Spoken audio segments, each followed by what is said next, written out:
if you're looking at that, that is the state tax and spending picture for the last 6, 7 years. And then it's got some years ahead that we're trying to project out. If you look at the very straight line, the relatively straight line, the one that has little triangles on it, that is how our state government would have grown for the last 6 years if we had grown at what is called the Taxpayer's Bill of Rights level, the population plus inflation level. What that means is, if more people move into the state of Arizona, if the state of Arizona's population increases by 3%, government's allowed to spend 3% more than it did the year before. If inflation goes up by 2%, state government gets also another 2%. That grows government at about 5% a year. That, in my humble opinion, is the upper limit of conservative budgeting for any state, is population plus inflation. That's where conservatives, I think, hit the roof in terms of conservative budgeting. Anything beyond that, you risk, not only risk, you end up with a government that grows faster than the private economy. The other lines on there, what is the line that does kind of a sine wave? It looks like a roller coaster. That is the revenue. The one with the very dark boxes on it, the one that kind of goes way up and then shooting way down. That is state revenue since 2003.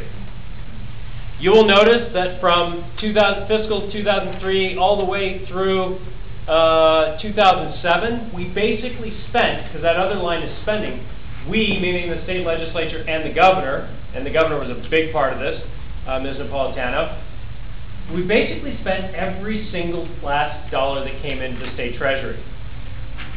See that? Then, starting in 2008, we actually tried to spend quite a bit more than was in the state treasury, than was coming into the state treasury. And we've been dealing with that ever since. But either way, this revenue was dropping out from underneath this roller coaster. This is a huge problem. Huge problem. And smart people notice this. Anybody heard of Russell Pierce? Representative Russell Pierce? Oh, he's been in the legislature this whole time, and he and I and the other guys from the Goldwater Institute who were there doing tax and budget stuff before Byron, we all warned the legislature and the governor, for what it was worth, that this was going to happen. We said, look at how much you're spending, look at where population plus inflation is. There is no way you can sustain spending at these levels. And for the most part, a significant majority of people ignored those warnings. I think Governor Napolitano was actually clever enough to have noticed that this was happening. She is not a dumb woman. She is a very smart politician. I think she knew that this situation was happening. And last year, when she decided to endorse Mr. Obama very early in the race, when Hillary still could have won, my first thought was, wow, that's crazy. What in the world is she doing? And then I thought, she's going to get off of the crashing roller coaster before it crashes. She's going to step off the speeding train before it wrecks. And she did that. She bought her ticket off when Mr. Obama won. She left the state. And she left us in a gigantic mess. So, how do we solve this problem? We are now looking at A, B, and C. A is the level of spending that we are programmed to spend this year that starts July 1st. C is the revenue that we have coming in for those purposes. That giant gap between A and C is the budget deficit. B is where spending would have been if we were still on the Taxpayer's Bill of Rights. You notice that if we had done the Taxpayer's Bill of Rights, we would still have a deficit problem right now. But it would be very small compared to what we've been dealing with for the last 2 years. Very small. Enough so much that the rainy day fund could have covered that, and different versions of the Taxpayer's Bill of Rights actually include a provision where you dump a bunch of money into the rainy day fund before you start cutting checks, refund checks to taxpayers. Imagine that. The government, when it has too much money, issues you a refund check. Does that sound like a good plan? It sounds good to me. Anyway, we would still have a deficit even if we had the Taxpayer's Bill of Rights for the last 6 years, but our problems would not be nearly as bad as they are now. So how do we solve this? Well, you make me dictator. It's very simple. Actually, you don't want me to be dictators aren't good. They work in theory, but they don't really work in real life. But if you make me dictator, I'm going to take the federal stimulus money, just like pretty much everybody else down there at the Capitol, because they're handing it out with both hands. And part of the question, of course, is it's your money. You know, we send it to Washington. They print a little bit more, and then they hand it back to us. That is, in part, your money. So the question is, well, if they're giving it to the state of Arizona, should we spend it? Well, I wish Mark Sanford a lot of luck in not spending that money. So everybody knows he's trying to resist spending all the stimulus money. I hope he's lucky, but it looks like the courts are against him. The reality down there at the legislature, we're going to spend that stimulus money coming in, pretty much. So I would go from C to about B, raising that revenue, up to about taxpayers' bill of rights line. I would take some of that federal stimulus money, and then I would go from A to B. How do you get from A to B? I would cut $2 billion out of the state budget. So we're pretty much done. Thank you very much. There's a jack-in-the-box up on the... No, there's no real way, unless you make me dictator, and that ain't going to happen, that we're actually going to cut $2 billion of spending out of the state budget. That ain't happening. That's not political reality. We will be lucky, I think, this year if we cut $600 million out of this state budget this year. $600 million is quite a bit less than $2 billion. It's 1/3 or less. So we are not moving from A to B. We are moving only part way from A to B, about 1/3 of the way down. And the rest of it is a bunch of, for a better word, accounting gimmicks. It's not ideal.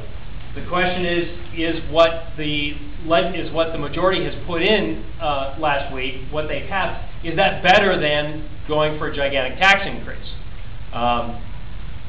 In my humble opinion, it is. But it ain't pretty. There's a lot of things that are wrong with the budget that was passed last week. The question is, can we do any better? And we can talk to these guys about it. My guess is that they're going to say no. But I could be wrong. So, how do we actually end up cutting budget? What can we do? Well, I don't have time to read it for you. You don't want me to read it for you, but on the back of this sheet, we have $6 billion in options. Some of them have actually been used already.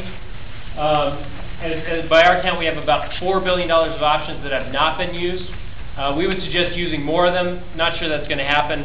It might, if we continue to deal with the budget and have to go back and visit it during the coming year. That might happen. That's some suggestions, some light reading for you. A lot of people say, well, Tom, how in the world could we cut $2 billion? Aren't we just cutting to the bone? You hear that all the time. We've cut out the muscle. We're no longer, we're cutting to the bone now, Tom. We can't possibly cut that much out of state government. I'm going to use one little example, which is the biggest government program. Does anybody know what the biggest state government program is? Education. K-12 education. I'm going to show you in K-12 education how much waste there is. And we can apply that to other areas of government. And this, by the way, K-12 education, if you listen to the people in the newspapers, if you listen to the editorial boards, if you listen to your politicians, most of the ones you see on TV, they will tell you that there is absolutely nothing that we can cut, that Arizona is 49th in the country, that we are starving our educational system. Byron may have some ideas about 49th in the country. There's about a dozen states that tell the news media that they're 49th in the country in education. We can't all be 49th. So you know that's an incorrect statistic. Here's what it's come down to. I often get teacher union type people here in the audience, and I like to make money. So I started a practice of carrying $100 with me at all times. Except when you want to mug me, then I don't have it. But I carry $100 with me at all times. And why? Because there's usually somebody from the teachers union sitting in the audience, or a few people, and they've got something that says that we spend less than $6,000 per child per year on education. So I hold up the $100 and I say, you know what? I'm a betting man. I'm willing to bet you that in your school district, If we take the way the Auditor General does the report, when they do a full report on that school district, and we count up all the money that's coming into that school district, state, local, federal money, and you divide that number by the number of students who are there, according to the Auditor General, that number will be above $8,000 per child. It's actually a really safe bet because as Goldwater Institute and a lot of people, the legislature has done the research now too, we spend more like about $9,500 per child per year statewide. But I usually bet $8,000 and that gives me some cushion because I know I'm going to win that bet. Sometimes I structure the bet. I say, hey, if it's truly below 6, I'll owe you $300. But if it's above 10 in your district, and it is in a lot of school districts, you'll owe me $300. And I would offer that to anybody who wants. Let's go with your school district. You could be right. Some school district somewhere might actually be below 8,000. My guess is you don't want to take that bet.